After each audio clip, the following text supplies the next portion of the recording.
მოგესალმებით პატივცემულო ტელემაყურებლებო და რადიო მსმენელებო. პირდაპირ ეთერშია ობიექტივი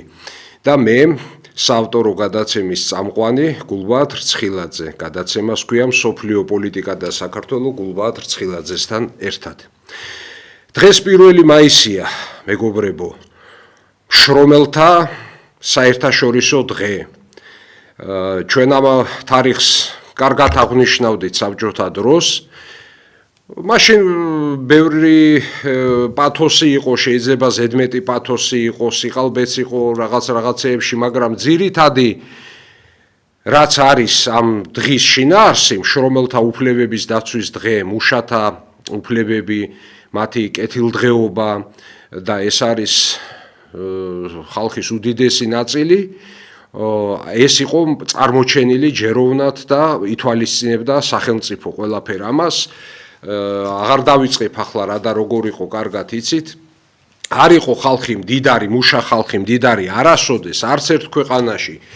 მათ შორის არც საბჭოთა კავშირში, მაგრამ განსხვავებით სხვა ქვეყნებისგან ყველაზე ღირსეული და სტაბილური მდგომარეობა ყოველ შემთხვევაში ისტორიის გარკვეულ ეტაპზე, არა ყოველთვის, მაგრამ გარკვეულ ეტაპზე სწორედ საბჭოთა კავშირმა მოუპოვა მუშა ადამიანს, შრომელ ადამიანს. დღეს ეს მუშათა კლასი თითქოს გამქრალია საერთოდ ასპარეზიდან, არა მხოლოდ პოლიტიკური ასპარეზიდან, არამედ სოციუმიდან. და მუშა ასოცირდება უბრალოდ რაღაც შავი მუშის ცნებასთან, რომ არაკვალიფიციურთან, უმუშევარ ადამიანთან, რომელსაც იზღად არჩენია, რომ აი რაღაცა ფიზიკური ძალით და გარკვეული მოხერხებით გააკეთოს, შეაკეთოს, თორემ ის რასაც წარმოება ჰქვია საქართველოში დიდი ხანია დავიწყებას არის მიცემული, ეპიზოდურად რა თქმა უნდა რაღაც იწარმოება, მაგრამ ძალიან მარტივი, პრიმიტიული და მასშტაბით შეზღუდული არის ეს ყველაფერი სამწუხაროდ. დღეს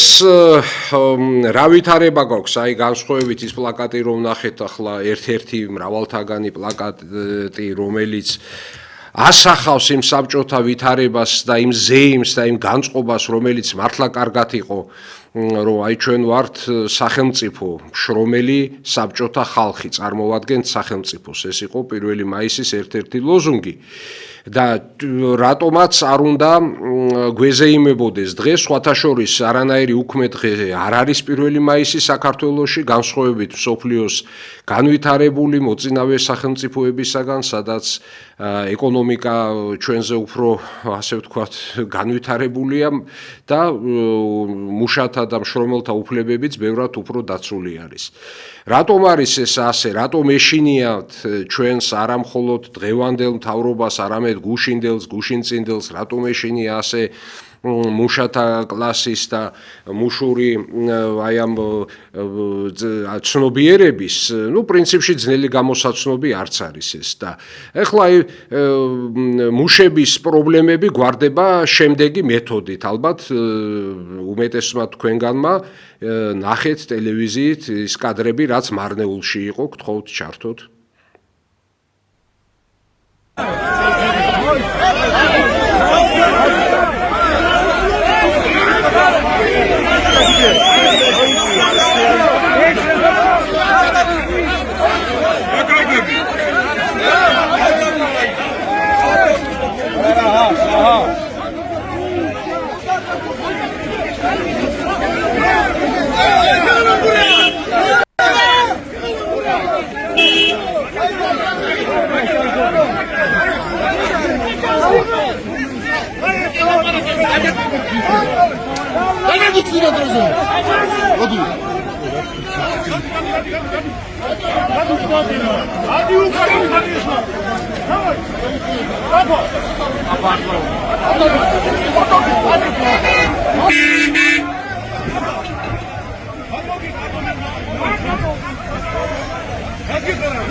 ეს არის კადრები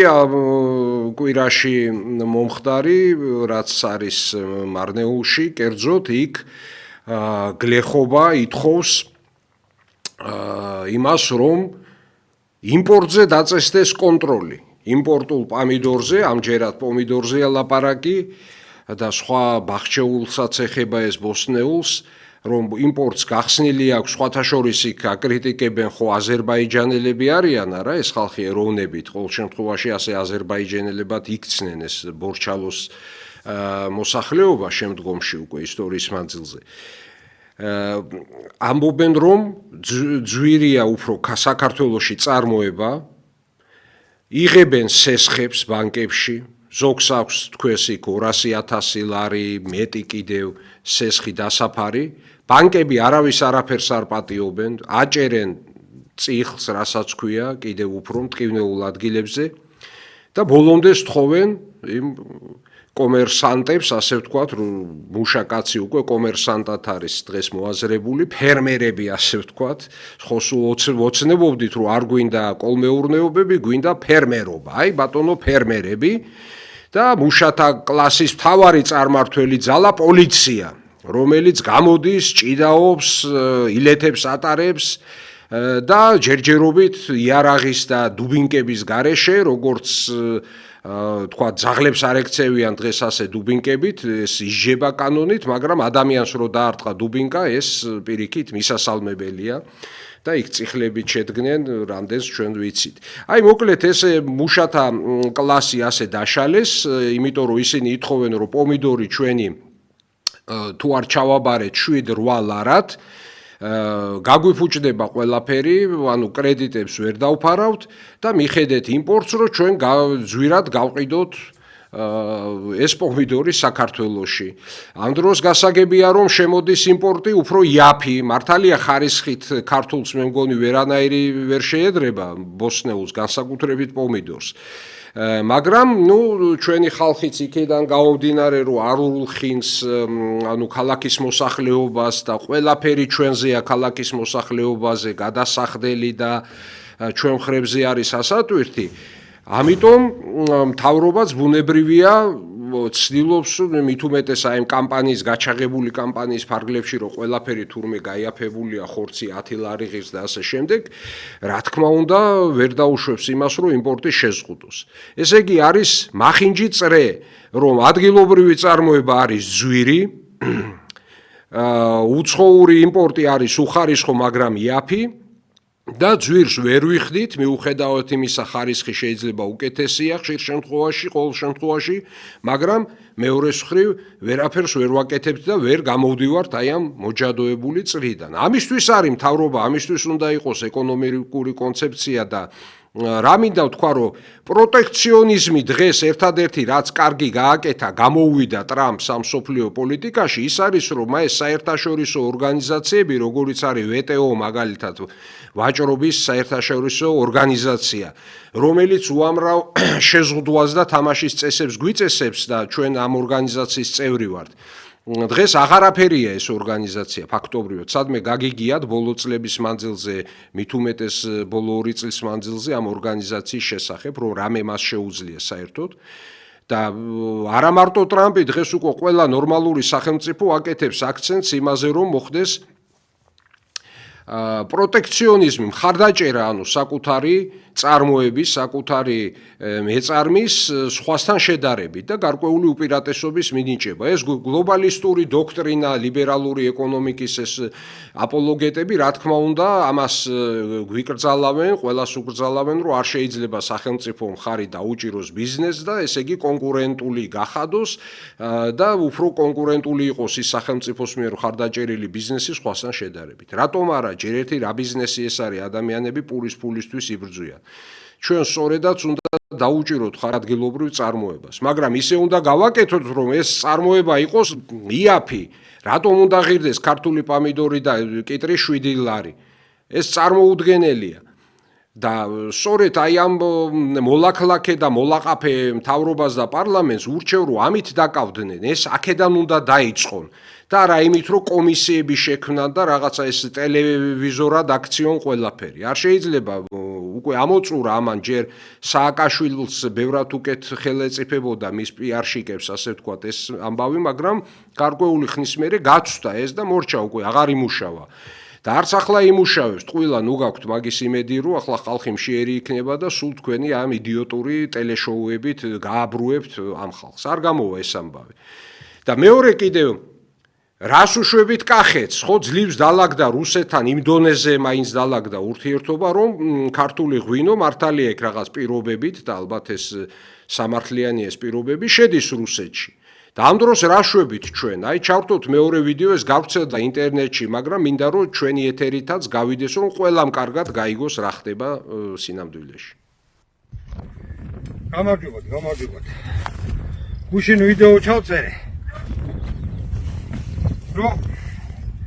ამ ყურძნის ფასებთან დაკავშირებით რა და ვიღაცები შემოვიდნენ კაცო ეს გამყრავებლები რომ კანონმორჩილები ვიყოთო უნდა მივიღოთ ესე იგი რა ეს ღვინის ეროვნული სააგენტო რას აქვს თავაზობს უნდა მივიღოთ და გეტყვით ახლა რას აქვს თავაზობს კაცო რას აქვს თავაზობს და პირდაპირ გვეუბნებიან რომ 1 მაისამდე გააქვთ დრო თუ ვინმეს ვენახი გააქვთ ან გაშენებას აპირებთო ჩვენთან უნდა დაარეგისტრიროთ თო საერთოდ იმის რეალიზაციაო სო ვერ მოახდენთო რა თან ამ სააგენტომ ფასების თემაზეაც ილაპარაკა ანუ თეთრი საღვინე ყურძენზე გვეუბნება სააგენტო რომ 22 თუ აქვს სიტყვაობაო ყურძენსო ეკნებაო თეთრ ყურძენზე მაქვს საუბარი ეკნებაო ლარდა 30-იო რა ხოდა თუ 30-დან 22-დან ქვემოთო 17-მდე იქნებაო მაშინ იქნება 80 თეთრიო და 17-ის ქვემოთო თუ იქნებაო სიტყვაობაო რომელიცო საქართველოში ისტორიას არ ახსოვსო არ მინდა ახლა გავილანცო ისევ ცმაგისი რომ შაშან 13-14 ქონდა საქართველოში ისტორიას არ ახსოვსო მაშინო ანუ ისე ფუთავს რა ესენი ისე ფუთავე რომ აი ისტორიას არ ახსოვს და ჩვენ ელექტრონულ იმას ჩამოვიტანთ რა ქვია სიტყვაობის აზომს და იქ ყველა შეუძლია შეხედოს ანუ გლეხს აგოიმებს რა და ისაო რა ქვია 30 თეთრი ეკნებაო ანუ 17 თუ აქვს სიტყვაობა იმის ქვემოთ 30 თეთრი ეკნებაო მოგეხსენება ჩარშან 14-15 ხალხი გადარეული იყო ამინდები ისე აირია რომ ვერ კრეფავდნენ ურბებოდათ ვენახებში და ვიდეოებიც ამა გადაღებული კაცო დასაკრეფი დატოვეს ვენახები რომ ვეღარ მოერივნენ მუშის ფას და მანქანის ტრანსპორტირების და იმის ფას ვერ აუდიოდნენ კაცო ხოდა ეს გვიდგენს ახლა რომ აიო ჩვენო გექტრული ნორმა უნდა ვისწავლოთო რომ ხარისხზე ვიმუშაოთო ეს გექტრული ნორმა არის როგორი რაღაცა იცი თუ მოყავს გლეხს 10 ტონა უნდა მოიყვანოს 2 ტონა რა რომ ხარისხი დავიჭიროთ ძმაო ესეთი თემაა და ბიჭო შეჩემაშენა ვიღაცა ხარ რომ მეუბნები რომ ხარისხი დავიჭიროთ და 2 ტონა უნდა მოიყვანო 10 ტონის ღანივრად ამ პრეპარატებს რა ფასებია გადახედე საწვავილად არის გავარდნილი მუშა ჯერ ხო ვერ აშოულობ და რა ფასი აქვს მუშას მერე კიდე რომ მოვიტან იმ ხარისხიას და ლაირდა 30-ზე მეც არ მიხდი შეგოთვერა ვიღაცა ხარ ხარისხი ის გამო დავიჭირო შენს გამო თუ დედის შენისამ ეხლა რასაუბრ არ დაგილევნია ისე ჩვეულებრივად გაკეთებული ოჯახში ღვინო რა რომ თუ არ არის აღარიცხვაზე დაყენებული ის ვენახი ისე რასაუბრ აი არ დაგილევია თავის ვინც მანდახარ ესე იგი ეროვნული ღვინის სააგენტო პირდაპირ მორგებულია კონკრეტული ბიზნესმენების ინტერესებზე და არა გლეხზე იცი რატო გეტყვი და ამას დიდი ყურადღება მიაქციეთ ახლა აი რასაც გეტყვით ჩემი ყურძენი 25 ეკრება სიტყვაობა 30 თუ 50 იმ ყურძენთან ერთად იმ 17-იანთან 15-იანთან ყველა ერთ ძარაში იყრება გადამამუშავებელი ელევატორში და ყველა ერთი წვენი კეთდება მარნებზე ბუტებში ეგ გლეხები ხო ისმენთ ახლა ამ ვიდეოს და დემეთანხმებით ყველა ხო ხარ შესული ხო აგიყირავებიათ უზაო და ჩაგიყრიათ ცეროგლის პარკები რომ მოაქვთ ვირის ტაჭკით რომ მოაქვთ თუ ზურგით რომ მოაქვთ ყველა ერთგან იყრება ანუ ეს ფასებიც იმის გულიზეა მოგონილი რომ თქვენგან იაფად აიღონ იმ მონოპოლისტებმა და თავიანთი სახელით გაიტანონ მერე საზღვარგარეთ ღვინო და გაკეთონ $100 გაიგეთ აი ზუსტად ეგ არის გაგაქრობინეს ძროხა გაგაქრობინეს თათამი ღორი ეხლა მოგადგენენ ყურძენზე შააბას თვითონ აკაფავდა ეხლა ისე შეგიქმნეს პირობები შენ თვითონ გაკაფინებენ კაცო რავი გამოფხიზ დამოიგეთ ხმა და ამ ყველაფერთან ერთად თან გაბოლებენ რომ თურმე ელექტრონული სასწორები მოუგონიათ რომ გლეხი მშვიდად იყოს და ელექტრონული სიტყვების ზომავი ერთ ქარხანაზე მიიტანე წინა დღისით 25 ქონდა მეორე ქარხანაზე გეუბნებიან 18 იყო ყველა თავისური ჭირიის და კერავს რომ შეამოწმო ვერ ამტკიცებ გაიგეშერა იმიტომ რომ ყველა ერთმანეთსაც უნოობს და კარგად იცით თქვენ გზებზე რომ მანქანებით განახორბენ და როიბარებენ ხარიცხო ყურძენს ხოლმე დამამზადებელები რო არიან შენ რომ მანქანით ვერ შეგაკ მაგრამ ის რომ ურიგოჩი აქვს ეგ სადაური წესია კაცო ეგ ხო ეგრეა თან რო ეძახით რომ წონებშიო ადრეო პრობლემები იყო ანუ აღიარებთ ხალხს ატყუებით ხო აღიარებთ მაშინ გენაცვალე პრეპარატებზე დააკეთეთ მუშახელი მოგვიყვანეთ საწოლს დააკეთეთ და ისე დაიწყეთ მაგ ყველაფერს გაკეთება ან ეს ვითომ რაღაცა ოპოზიციური ძალები რო გამოჩეკა ქართულ მოუწლებამ ჯერ მაგათი ოპოზიცია რა ვთქვი ბიჭო უკანალისა და აქ მიცემული აღარც ახსოვთ ხან ევროპაში და ხან აზიაში ამ ჩემისებს აღარ ეს ვითომ ხალხის ძალა ეს ვითომ ნეიტრალური საქართველო რო დაირქვით ახლა ოპოზიციონერობა ბიჭო თქვენ ვაფშე ხმას როგორია გადახედეთ თქვენ პოლიტიკურ წარსულს ვაფშე ვინახართ აბა გიფიქრიათ რა კამანდა ხართ მათ შეკრებილები ქართულმა ოცნებამ პატარა შეპესეები გახსნა ისე რომ ხალხს ატყუოთ და ხალხი ძარცო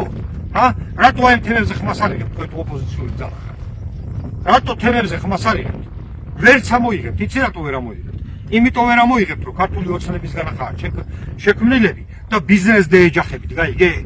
ხო და მიაჭირეთ ერთი ადგილი თქვენი ოპოზიციონერობა არ გაიშვას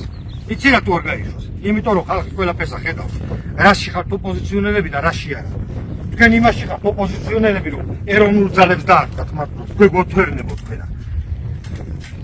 ასე რომ ეს გლეხებო ეს ვიდეო გადააზიარეთ ყველა მე ვენახემა ნახოს და იცოდეს რახთან როგორ საქმე პლანის პლანტაციებს გიშენებდნენ ქვეყანაში და მაგაზე კრინტი არავის არ დაუძლია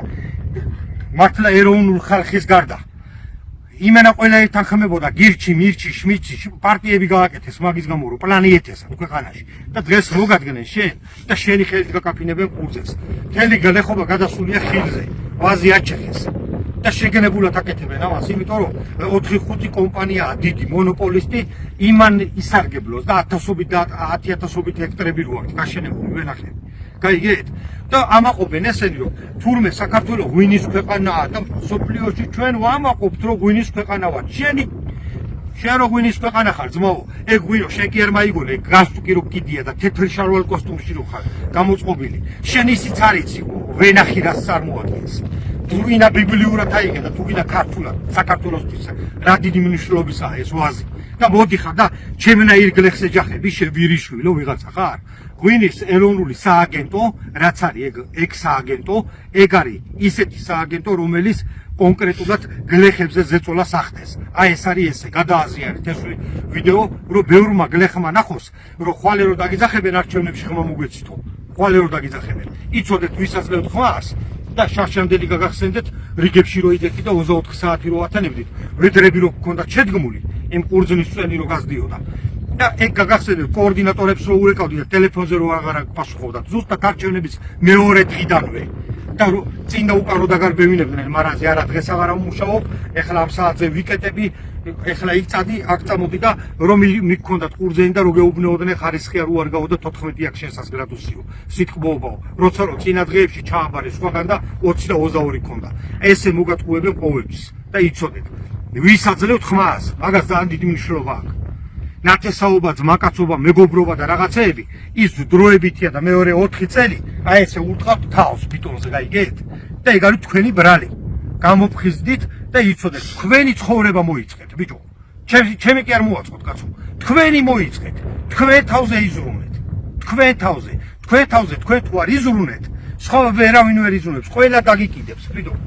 ყველა დაგიკიდებთ ბიჭო და კიდე ხართ კიდევ სიმართლე გაინტერესებთ და ღირსებიც ხართ ეს ქართული ოცნება რო აირჩიეთ იმიტომ ხართ ამ დღეში მადლობა არ ვიცი გენიალურად ჩამოაყალიბა ამ ადამიანმა იმიტომ კი არა რომ დიდხანს ფიქრობდა და ემზადებოდა ამისთვის იმიტომ რომ იცის აი როგორც შრომა იცის ამ კადრშიც ხელი არ გაუჩერებია თან შრომობს თან ლაპარაკობს და ასეთ ხალხი არ ვიცი ბევრი დარჩა ცოტა დარჩა მაგრამ მადლობა ღმერთს რომ კიდე დარჩა საქართველოში და მან იცის რეალური გასაჭირი რა არის ქვეყნისა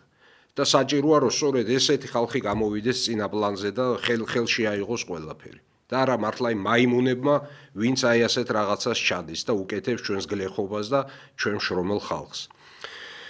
ახლა გადავიდეთ შემდეგ თემაზე რომელიც რა თქმა უნდა დიდი თემაა ამერიკის შეერთებული შტატების თემა მაგრამ ჩვენ აი ამ ამერიკის შეერთებული შტატების ასე ვთქვათ მეგობრობით და პარტნიორობით მოვედით იქამდე სადაც დღეს ვართ აი ამ დონეზე რაც თქვენ ამ ვიდეოებში ნახეთ ახლა და უფრო კარგად უნდა ვიცნობდეთ ჩვენს ეგრეთ წოდებულ სტრატეგიულ პარტნიორს მე წინა ერთ-ერთ ეთერში მქონდა პოლემიკა ძალიან კარგ ხალხთან იმაზე რომ რა არის ამერიკული დემოკრატია რამდენად არის ეს დემოკრატიული საერთოდ სისტემა და მე ვამბობ უკვე რომ აი როგორც ამერიკელები სხვებს ეძახიან რომ რეჟიმი ამერიკაში უკვე ჩამოყალიბებულია ტრამპის რეჟიმი რომელიც ტრამპი ავტორიტარული მმართველი რომელიც საკმაოდ მოქნილად გვერდსულის კანონებს და უკვე აიქამდე მივიდა საქმე რომ იბეჭდება ახალი პასპორტები შეერთებული შტატების მოქალაქეებისთვის გთხოვთ გაადიდოთ ეს სურათი და აი ამ შეერთებული შტატების ახალ პასპორტზე რომელიც გამოვა უკვე მალე ვაშინგტონში ვინც აიღებს დედაქალაქში ამ პასპორტს იგი მიიღებს ტრამპის სურათიან ასე ვთქვათ პასპორტს იქ მარჯვენა მხარეს ხედავთ რომ ეს ამერიკის დამაარსებელი მამების ყრილობა რომელთაც დამოუკიდებლობის დეკლარაცია გამოაცხადეს და მარცხენა მხარეს აი დონალდ ტრამპი დღევანდელი პრეზიდენტი რომელიც ესე შესქერის აშშ მოქალაქეს და ყველას ვინც ამ პასპორტს გახსნის ეს იქნება ნაწილი პასპორტების რაოდენობისა რომელსაც გასცემს შეერთებული შტატების სახელმწიფო დეპარტამენტი ეს ოფიციალურად დადასტურებული ეს ინფორმაცია ვინც ელექტრონულად შეავსებს პასპორტს ის არ აიღებს ტრამპის სურათიან პასპორტს მაგრამ ვინც პირადად მივა ვაშინგტონში ვიმეორებ ის აუცილებლად გახდება ასეთი ტიპის პასპორტის ფლობელი. ეს რას ნიშნავს, რომ არის ძალიან დიდი ამბიცია ამ პიროვნებაში, მაგრამ ახლა ამბიცია შეიძლება სხვასაც ჰქონდეს. უბრალოდ ის არის საქმე, რომ შეერთებული შტატები ძალიან პირობითად არის დემოკრატია. არის დემოკრატია ერთის მხრივ, მაგრამ თავისებური მეტად და არ არის ის სამაგალითო დემოკრატია, როგორადაც თვითონ შტატები წარმოაჩენენ საკუთარ თავს. როგორ შეიძლება იყოს სამაგალითო ისეთი დემოკრატია, რომელსაც აი რამდენიმე პარამეტრით შეიძლება დავუწუნოთ კი არა და საერთოდ ვთქვათ, რომ ეს არ ყოფილა დემოკრატია. რას გულისხმობ ახლა? ჯერ ერთი ჩვენ ამ თემას გავშლით შემდეგ გადაცემებშიც, მაგრამ აი ზოგადად ასე ვთქვათ, პუნქტები, რამდენიმე პუნქტი შემიძლია დავასახელო, იქედან გამომდინარე, რომ რა სისტემაა შეერთებულ შტატებში. მე ჯერ კიდევ 2008 წელს გამოვეცი წიგნი ამ თემაზე, იქ მართალია შეერთებული შტატების საგარეო პოლიტიკაზეა საუბარი, საგარეო პოლიტიკის საფუძვლები შეერთებული შტატებისა, ამერიკელი ავტორების მიხედვით, მაგრამ ის რომ დემოკრატიას ეხება ეს საგარეო პოლიტიკა, ასევე გასაგები არის და როდესაც ამერიკა აბსოლუტურად არადემოკრატიულ ქმედებებს ჩადის, ომებს იწყებს უცხოეთში, საერთაშორისო სამართალს გვერდს უვლის, ეს რა თქმა უნდა არ არის ისე რომ ეს საგარეო პოლიტიკა აქვს არადემოკრატიული და აი თავის ქვეყნის შიგნით ძალიან დემოკრატიული არის. კი, გაცილებით უფრო დემოკრატიულია ქვეყნის შიგნით, მაგრამ იმას თუ ავიღებთ იმ პარამეტრებს, რომ რამდენი მკვლელობა არის შეერთებულ შტატებში პოლიტიკურად მოტივირებული. პოლიტიკურად. აი ახლა თქვენ ძალიან მნიშვნელოვან დიაგრამას ხედავთ თქვენს ეკრანებზე, მე ვთხოვ რეჟისორს ცოტა ხანი გააჩეროს ეს დიაგრამა, სანამ მე ვთხოვ, რომ არ მოხსნას ისევ. წითელი ფერით თქვენ ხედავთ, რომ აქ აღნიშნული არის ის მონაცემები, რასაც ქვია დახოცილი ადამიანების რაოდენობა. ნუ აი 0 არის მარცხნივ, 0 2 შუაში, 4 და 10 ადამიანამდე, ვთქვათ, ერთბაშად, ერთი ტერაქტის თუ ერთი მკვლელობის შედეგად, რაც მოხდა. და იქ არის სხვადასხვა მონაცემები. წითელი ფერით არის ის ვინც იყო ჩამდენი უფრო თითქოს მემარჯვენე ორიენტაციის დამნაშავე, მის მიერ ჩადენილი დანაშაულები და ლურჯფერად არის გაცილებით ნაკლებია მემარცხენე, ასე ვთქვათ, ექსტრემისტების მიერ ჩადენილი დანაშაულები და ეს არის ბოლო 20 წლის მონაცემები. მნიშვნელოვანია ითქვას, 20 წლის ეს არ არის მთელი ამერიკის ისტორია, არამედ ბოლო 20 წელი 2000 დაახლოებით 6-დან თუ უფრო გვიან ცოტა ვთქვათ დღემდე. და ზევით პირველი ნაწილი, აი ცოტა პატარა იმას ხედავთ თქვენ მანძილს, ორ ნაწილად იყოფა, არის განხორციელებული დემოკრატების მიმართ და ქვევით არის მეორე ნაწილში რესპუბლიკელების მიმართ. ანუ ჭარბობს უფრო ტერაქტები და თავდასხმები დემოკრატიული პარტიის წარმომადგენლებზე და უფრო ნაკლებად არის, მაგრამ ასევე არის თვით ტრამპის ჩათვლით, ტრამპზე გვახსოვს ჩვენ რამდენიმე თავდასხმა, ყველაზე მძაფრი შარშანი იყო ივლისში, როცა მას ყურზე გაუარა პირდაპირ გაუზუზუნა ტყვიამ. აი ქვევით არის რესპუბლიკურ მოღვაწეებზე განხორციელებული ტერაქტები. აი ესე ვიზუალიზაცია და ეხლა მე ცოტა უფრო დაწვრილებით შემიძლია ვთქვა, ყველაზე მნიშვნელოვანი შეგვიძლია ეს დიაგრამა უკვე მოვაცილოთ, აღარ გვინდა. 28 ოქტომბერს 2022 წლისა პირდაპირ ნენსი პელოსი არის ესეთი, ნუ ცოტა მეღიმება ხოლმე, მაგრამ ნუ ეს ჩემი საქმეა, რატომ მეღიმება ნენსი პელოსი. უკვე ეს ქალბატონი 80 წელს შორს გადაცილებული არის და მისი მეუღლე იყო სახლში, როდესაც მას შეუვარდა ჩაქუჩით შეიარაღებული 42 წლის დევიდ დე პაპე და ესე იგი სერიოზული ტრავმები მიაყენა, თუმცა გადარჩა ეს კაცი და ცოცხალია, მაგრამ ყვიროდა ის რომ შევარდა სახლში, სად არის ნენსი. შემდეგ 2023 წელს 22 მაისს იყო ესეთი თავდასხმა სატვირთო მანქანა შევარდა ლაფაიეტის მოედანზე ვაშინგტონში ამ თეთრი სახლის ემაზე ღობეზე და შემდეგ უკვე გაშალა ნაცისტური დროშა და Secret Service-ის ან უსაფრთხოების თანამშრომლების განუცხადა, რომ მისი, როდესაც იგი დააკავეს უკვე, რომ მისი მიზანი იყო თეთრ სახლამდე მისვლა, ხელისუფლების ხელში ჩაგდება და ასე შემდეგ. 2018 წელს ცოტა უფრო ადრე, ესე იგი 22 ოქტომბრიდან 1 ნოემბრამდე 16 გზავნილი საფოსტო გზავნილი განხორციელდა, რომელიც მიუვიდა ამერიკის წამყვან პოლიტიკოსებს, ვინც აკრიტიკებდა დონალდ ტრამპს, მათ შორის ბარაკ ობამას, ჯო ბაიდენს, ჰილარი კლინტონს. ესე იგი, ეს იყო ბომბი დამონტაჟებული ამ საფოსტო გზავნილებში, ხო? დიდი სკანდალი იყო მაშინ. CNN-მაც მიიღო ეს ყოფილმა გენერალურმა პროკურორმა კამალა ჰარისმა, შემდგომმა ვიცე-პრეზიდენტმა ბაიდენის პრეზიდენტობის ჟამს და ასე შემდეგ. ესე იგი, მე ახლა სამი ჩამოვთვალე ამ რამდენიმე ათეული შემთხვევიდან, რაც 20 წლის მანძილზე მოხდა. რამდენიმე არა, ნუ შეიძლება 20 აღარ დამითვლი ახლა რამდენია ზუსტად, მაგრამ თქვენ ნახეთ დიაგრამაზე, რომ უხვად არის ასეთი ტერაქტები. მე ჩამოვთვალე ყველაზე უფრო ისეთი ხმაურიანი, ანუ უშუალოდ პრეზიდენტები სადაც ფიგურირებენ, ან კონგრესის თავმჯდომარე. თორემ ასეთი და ეს დასრულდა მსხვერპლის გარეშე, მაგრამ იქ არის 4 კაცი ერთდროულად მკვდარი, 10 კაცი ერთდროულად მკვდარი, ბევრი კიდე ისეთი, ვინც არჩევნების დროს მოახდინეს ტერორისტული აქტები და დაზარალდა იქ არჩევნებში მონაწილე პირი. შემდეგ ჩვენ ვიცით ესეთი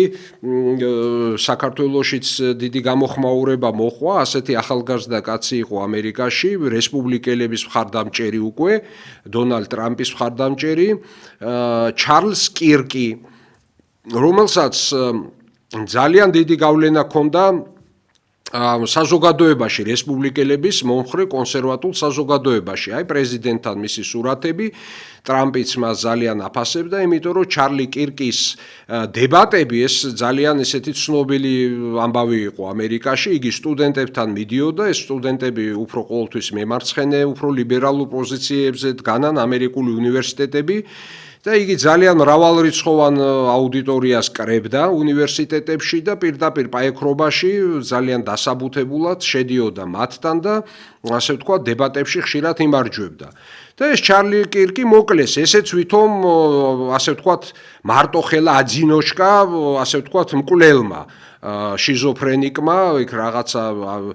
როგორც აი ტრამპს რო ესროლა, ასევე შიზოფრენიკმა იქ რაღაც სექსუალური გადახრების მქონე ადამიანმა, ისეთივე მკვლელი აღმოჩნდა ჩარლი კირკის შემთხვევაშიც. და ამან ძალიან დააზარალა, ასე ვთქვათ, ამერიკული პოლიტიკური ველი, უკვე მეორე მხარეს, რესპუბლიკურ მხარეს. მაგრამ საქმე რა არის, რომ ეხლა ვინმე ვიღაცა მეტყვის, რომ ასეთი მკვლელობები კი ხდება სხვაგანაც, აი რუსეთშიც მომხდარა და იქ იაპონიის ვთქვათ ყოფილი პრემიერ-მინისტრი აბე მოკლეს. ამაზე არ არის საქმე, რაოდენობაზე კი არ არის და თვითონ არის ეს ხარისხობრივად ამერიკული საზოგადოება და თვისობრივად არის სხვანაირი. ეს არის ძალიან აგრესიული, ხშირ შემთხვევაში ფსიქიურად გაუწონასწორებელი, ამას არანაირი შეურაცხყოფის მიზნით არ ვამბობ. ეს არის როგორც ახლა კარლ გუსტავ იუნგი იყო და სწავლობდა მთლიანად საზოგადოების ფსიქოლოგიას, ისე დონეზე არის ეს ამბავი შესწავლილი. და აშკარა ამას ახლა დიდი ფსიქოლოგობაც არ ჭირდება, რომ ამერიკაში ეს ყველაფერი დამთხეულობა იქ იგონებენ, აი ვთქვათ, ეს 6-იანები არის ბანკის ჩიპში ჩადებული და არ უნდა იხმაროთ ბანკის ჩიპი. გახსოვთ რა ამბავი იყო პირადობის მოწმობა, არ უნდა იყოს იმაზე ჩიპიანი, ეს ელექტრონული არ შეიძლება, 6-იანებია ეკა და ეს ჩვენ აი ამ ბრიყ საზოგადოებაშიც იმ ნაწილშიც შემოდის, მაგრამ ამათ გონიათ ეს მართლმადიდებლური წარმოშობის და მერე ეს გაუნათლებელი ვიღაცა ლიბერალები გვაბრალებენ ჩვენ, რომ ვითომ ჩვენ ვავრცელებთ ამას. არა ბატონო, ეს ამერიკიდან შემოდის ეს ყველა სიგიჟე, მათ შორის აი ისიც ბევრჯერა ერთი პოლიტოლოგია, რა ვიცი, იმ კაც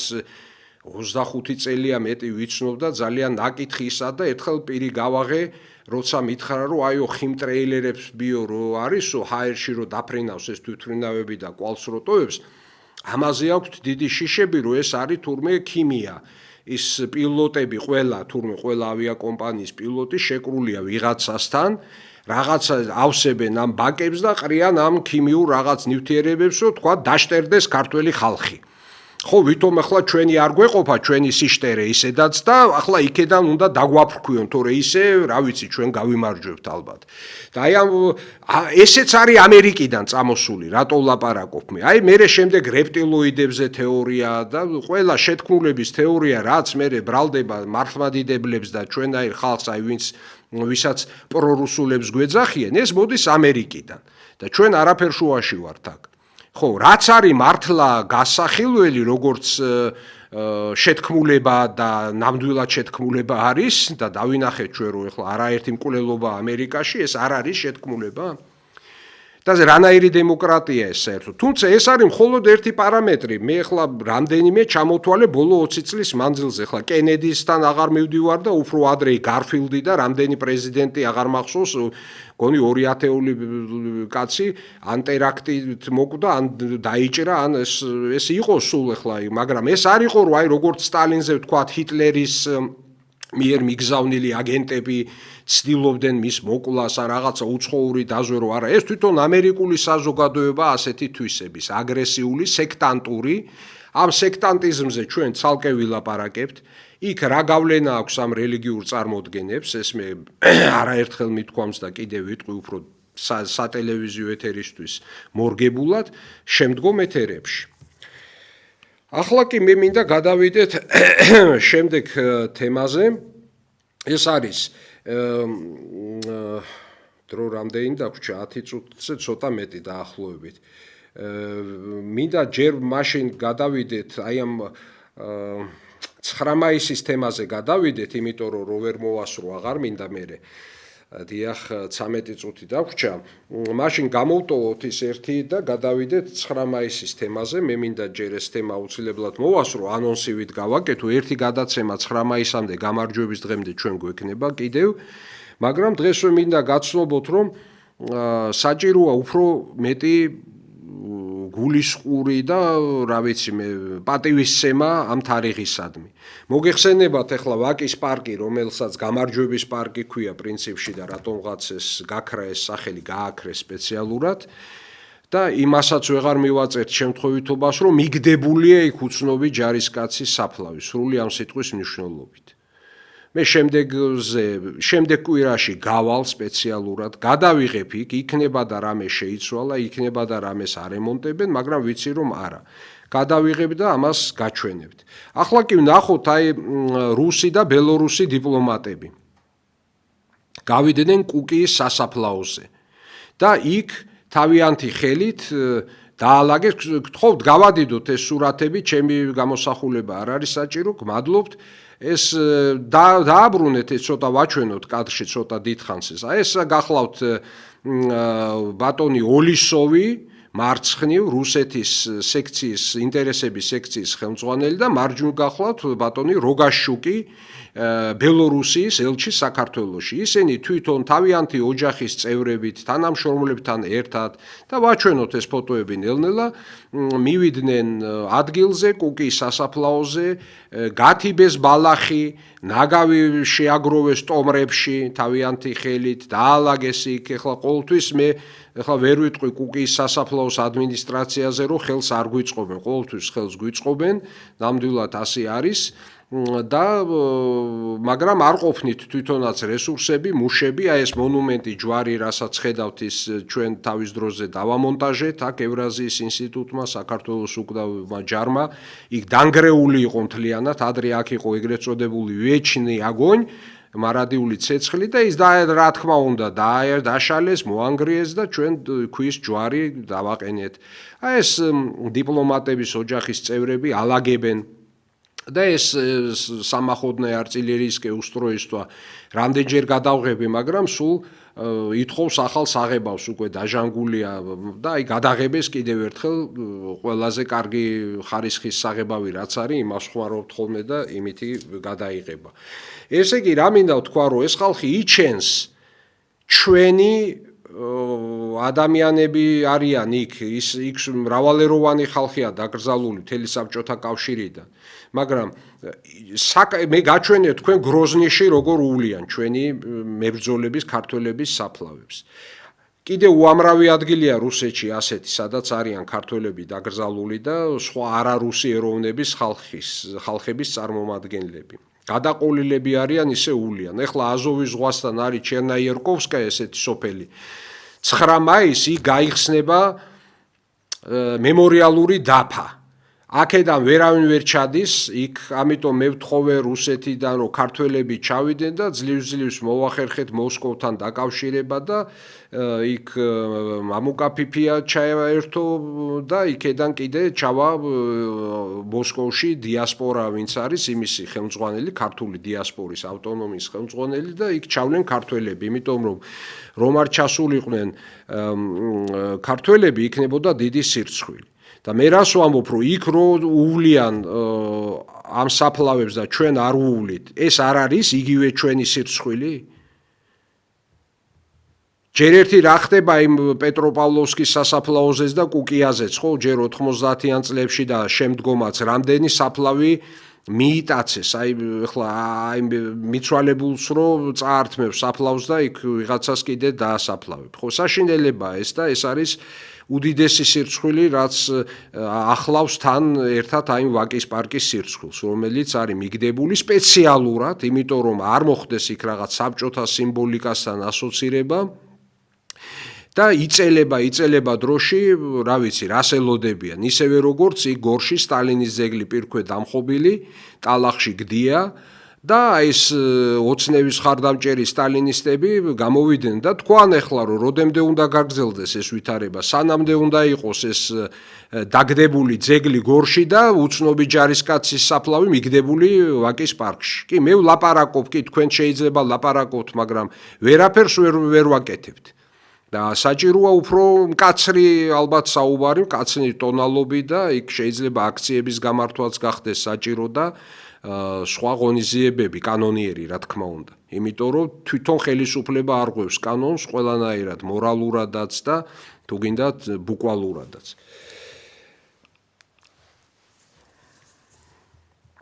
ჩვენ ყოველთვის მართავთ ხოლმე, ეხლა ბოლო წლებში რადგანაც ეს ვაკის პარკია მიგდებული, იმართება ეს ოფიციალური ღონისძიებები კიკვიძის პარკში, ნახალოვკაში, კინო საქართველოსთან, ეს ჩვენი მხარდამჭერები, ესე გადახაზული სვასტიკებით, მოვდივართ, ვულოცავთ ხალხს, ვინც იქ არის შეკრებილი, ერთმანეთს ყვავილებით ვამკობთ იქ მელიტონ ქანტარიას ბიუსტს, მაგრამ თვითონ ეს მელიტონ ქანტარიას ბიუსტზეც მინდა ვთქვა ერთი-ორი სიტყვა, ეს იქვე არის კინო საქართველოსთან პორფირე ჩანჩიბაძის სურათი. და მელიტონ ქანთარია ასეთი გვახსოვს ჩვენ, როგორც ვიცით და გვისწავლია, როგორც ახლა ხედავთ სურათზე, ეგოროვთან ერთად იმ გამარჯვების დროშით ხელში ნეუსტროევის ბატალიონი, რომელიც შეიჭრა რაიხსტაგზე, იქ რამდენიმე პოზიციაზე და რამდენიმე ადამიანი იყო, ვინც ავიდა მარტო ქანთარია და ეგოროვი არ იყვნენ, სხვაებიც რა თქმა უნდა ერთობლივად მოხდა იქ, ახლა ერთი კაცი და ორი კაცი კი არ ასულა რაიხსტაგზე, მაგრამ პირველები ესენი იყვნენ და ესენი ჩაითვალნენ ყველაზე ასე ვთქვათ კანონიკურად და სიმბოლურად, რომ ისინი არიან გამარჯვების დროშის აღმართავები, მიხაილ ეგოროვი და მელიტონ ქანთარია. ასე ისურვა განგებამ, რომ რუსი და ქართველი ყოფილიყვნენ და ეს ახლა ვიღაცები სისულელეებს რო წერენ, რომ ის ბერიამ ჩააწყო თურმე ესა და რაღაცა საერთო გაუგებარი სიბრიყვეები, ეს არ არის არც მეცნიერული, არც ისტორიული და არანაირი შეხება არ ქონია ბერიას იმ პერიოდში სწორედ აი ამ თემასთან. ბერიას ჰქონდა სულ სხვა საქმე და დავალება. და ჩვენ ვაკეთებთ ასე აქციას, აი ნასტაიაში მელიტონ ქანთარია, ნამდვილი მელიტონ ქანთარია. ჩვენ მოგვაქვს სურათი,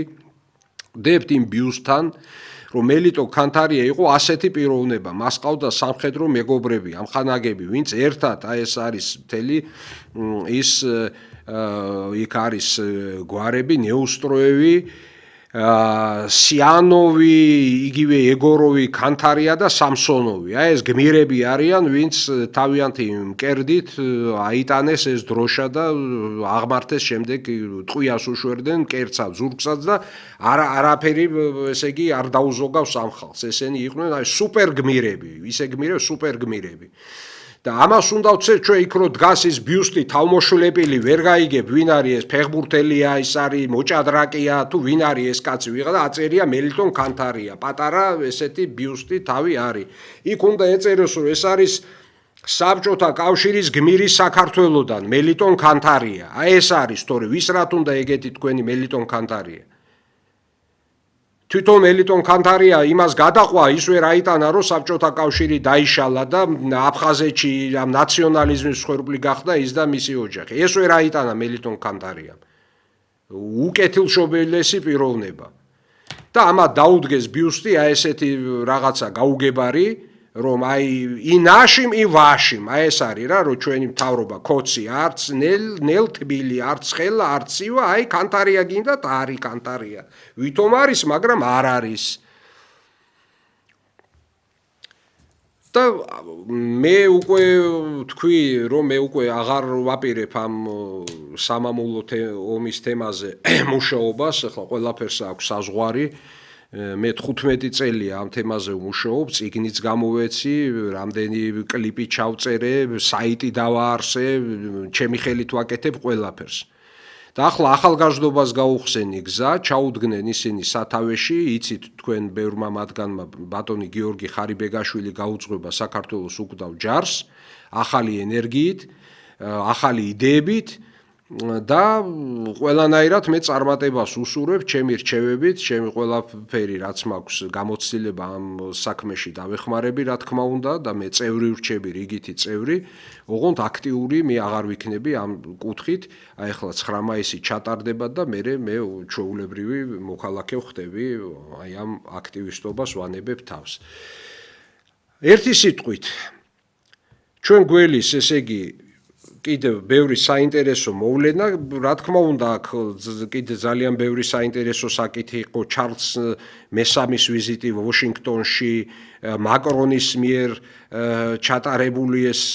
საჩვენებელი ისეთი ვითომ წვრთნები ყველაზე მასშტაბური ცივი ომის დასრულების შემდეგ საფრანგეთის პროვინცია შამპანში. ძალიან მნიშვნელოვანია ოპეკის გამოსვლა, ბოდიში არაბული ემირატების გამოსვლა ოპეკიდან, ნავთობის ესე იგი ორგანიზაციიდან, რომელიც მსოფლიოს ნავთობის უდიდეს ნაწილს აკონტროლებს და აწესებს მასზე რეგულაციებს. ეს კარგი ცხოვრებით არ მოსვლია, ეს ბოლო პერიოდის გავლენა არის ნამდვილად და ამ პირობებში ჩვენთან ჩამოვიდა ემირატების საგარეო მინისტრი კობახიძე მიიღო რაღაცა ესე იგი მჟავე ღიმილით ფიქრობენ იქნება ეს ინვესტიცია, ჩადებენ ისინი ფულს, ეს აფიორო დატრიალდება, არ დატრიალდება, უკვე თვითონ აღარ იციან და იმედია რომ არ გამოვა ეგ ამბავი და ჩვენც არ მოგვიწევს კიდე ქუჩებში სირბილი და აი და ვაშა და საქართველოს გაუმარჯოს აღარ შემიძლია უკვე და აღარც მინდა და იმედია თავისი ჩამოცილდება ეს პრობლემა საქართველოს. და შემდეგ უკვე განვაგრძობთ ჩვენ აი ამ თემებს ამერიკულ დემოკრატიის შესახებ საუბარ შემდეგ გადაცემებში, ასევე 9 მაისის წინ კიდევ ერთხელ ჩავატარებთ აი ამ 9 მაისზე მიმოხილვას რა და როგორ და მე იქამდე გემშვიდობებით ყველაფერ კარგს გისურვებთ. დიდი მადლობა ყურადღებისათვის, მომავალ შეხვედრამდე.